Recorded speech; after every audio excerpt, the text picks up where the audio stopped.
그는 반자동 권총으로 무차별 총격을 가해서 6명의 아시안 여성들이 사망했습니다.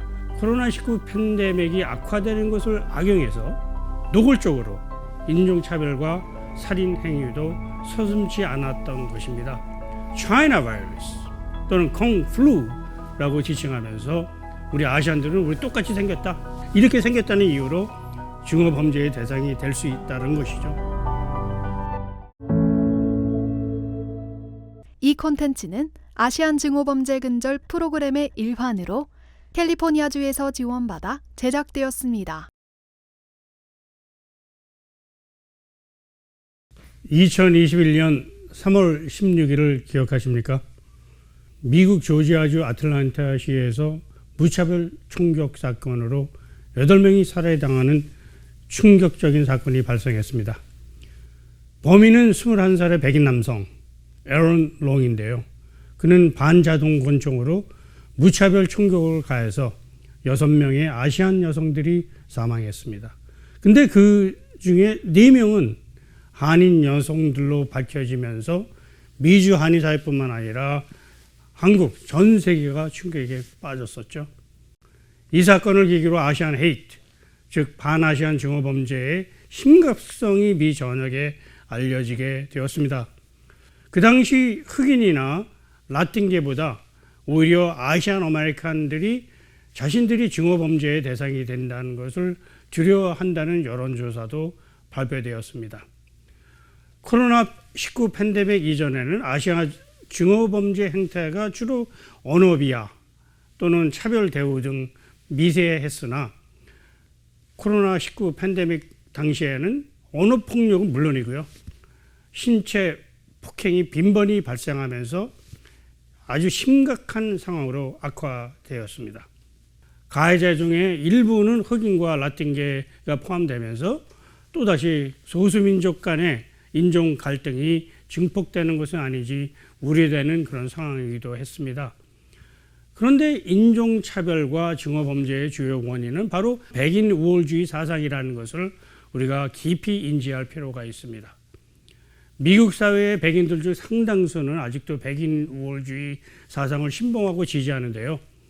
코로나19 팬데믹이 악화되는 것을 악용해서 노골적으로 인종차별과 살인 행위도 서슴지 않았던 것입니다. 그동안은 숨었던 잠재적 백인 우월주의자들이 본격적으로 활개를 펴고 노골적인 인종차별을 하게 된 직접적인 동기는 크게 3가지로 볼 수 있는데요. 코로나19 팬데믹, 그리고 전 미국 대통령 도널드 트럼프, 그리고 또 그가 불비친 중국 때리기, 그리고 백인 우월주의 사상이 직접적인 관계가 있겠습니다. 저도 2021년 3월 중순에 이제 그 봄학기 개강 2주를 앞두고 있었는데요. 제가 가르치고 있는 UC 리버사이드 캠퍼스가 폐쇄되었습니다. 갑자기 모든 수업은 온라인으로 한다는 통보를 받았고요. 무척 당황했죠. 코로나19 팬데믹이 시작된 것입니다. 저는 그때 당시에 몇 개월 또는 길어야 1년이면 해제되지 않을까 하는 그런 생각을 가지고 있었는데요. 굉장히 아니란 생각이었었죠. 완전히 빗나갔습니다. 3년 그리고 이제 4년째 흘러가고 있습니다. 우리에게 지난 3, 4년은 악몽이었고요. 새로운 노멀, 즉 마스크를 쓰거나 백신 접종을 하거나 모든 강의를 줌으로 했고 줌 미팅으로 했고, 그리고 많은 사람들이 이제 재택근무 등의 그런 단어에 우리가 익숙해지기 시작했죠. 그런데 세계 최고의 의료시설과 의료진 그리고 제약회사를 보유하고 있는 이 미국에서 코로나19 팬데믹으로 100만 명 이상이 사망했습니다. 그리고 확진자는 수천만 명을 넘어섰습니다. 미국은 코로나19 팬데믹 방어에 완전히 실패한 거죠. 트럼프 전 대통령은 그 모든 책임을 자신이 지지 않고 중국에 전가했습니다.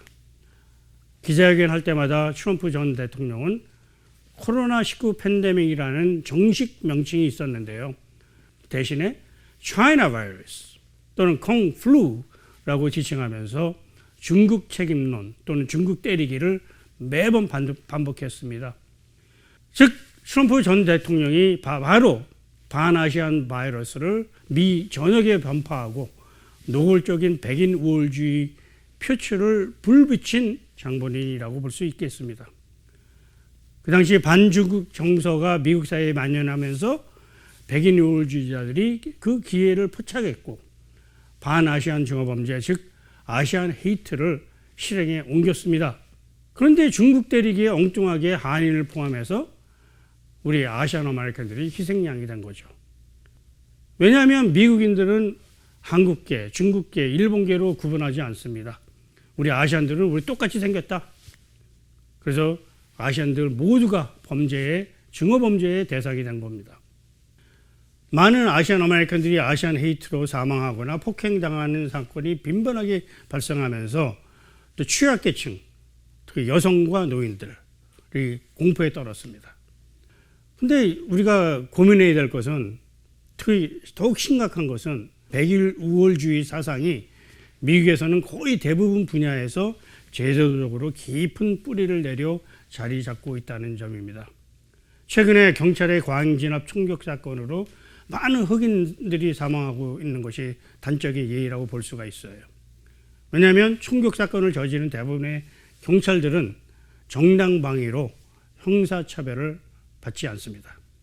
이러한 제도적인 결함 때문에 격분한 시민들이 근본적인 경찰 개혁을 요구하고 있는 것이죠. 물론 1960년대부터 본격적으로 추진된 민권운동, 그리고 소수계 차별금지법 제정 등으로 많이 상황이 좋아졌어요. 제도적인 개선이 있었어요. 60년대에 비해서 지금은 훨씬 나아졌습니다. 그러나 아직도 갈 길이 먼 것이죠. 최근 일부 공화당 주지사들이 소수계, 특히 흑인들의 참정권을 어렵게 하는 그런 법안들을 또다시 통과시킨 것이 그런 제도적인 그런 단적인 예입니다.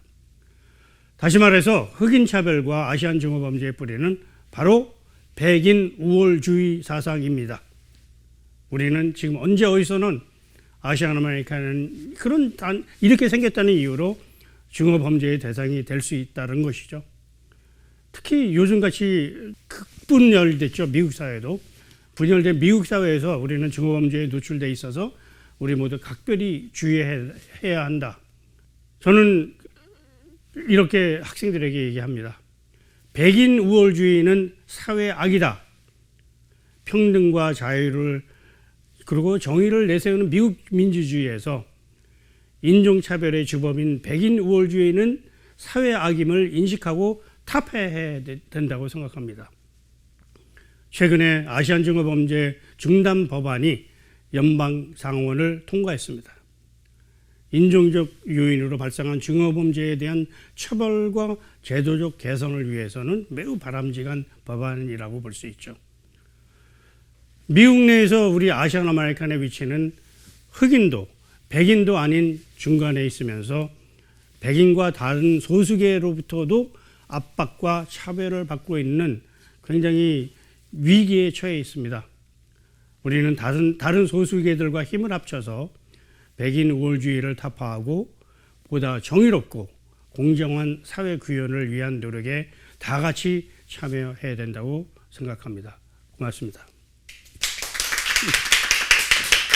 이 콘텐츠는 아시안 증오범죄 근절 프로그램의 일환으로 캘리포니아주에서 지원받아 제작되었습니다.